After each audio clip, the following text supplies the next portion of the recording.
રાજ્યમાં કમોસમી વરસાદ બાદ ઠંડીનો ચમકારો શરૂ થઈ ગયો છે. વહેલી સવારે અને રાત્રિના સમયે ગુજરાતના અલગ અલગ શહેરોમાં ઠંડીનો ચમકારો અનુભવાઈ રહ્યો છે. રાજ્યના 17 જેટલા જિલ્લાઓમાં તાપમાન 20 ડિગ્રીથી નીચે પહોંચી ગયું છે, જ્યારે નલિયાને પાછળ છોડી અમદાવાદ, ગાંધીનગર સૌથી ઠંડા શહેર થયા છે.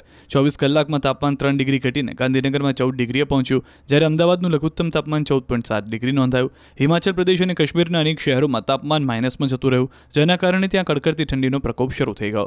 જેના કારણે રાજ્યમાં આગામી કેટલાક દિવસ ખૂબ ઠંડા રહેવાની આગાહી કરવામાં આવી છે. તેમજ આગામી દિવસમાં તાપમાન 2 થી 3 ડિગ્રી ઘટવાનું પણ અનુમાન લગાવવામાં આવી રહ્યું છે. બીજી બાજુ હવામાન વૈજ્ઞાનિક અશોક દેસાઈએ આગાહી કરી છે કે 17 નવેમ્બર સુધી ઠંડી યથાવત રહેશે. 19 નવેમ્બર બાદ ફરી તાપમાન બદલાશે. ઇન્ડોનેશિયામાં સિસ્ટમથી ગુજરાતમાં વાદળછાયું વાતાવરણ રહી શકે છે. અમુક ભાગોમાં હળવો વરસાદ થઈ શકે છે. 19 થી 24 નવેમ્બર સુધી વાદળછાયું વાતાવરણ રહી શકે. 19 તારીખ પછી આપણા ત્યાં તાપમાનમાં પુનઃ ફેરફાર થશે, કારણ કે બીજી સિસ્ટમો જે આવી રહી છે એ એને અસર કરતા છે.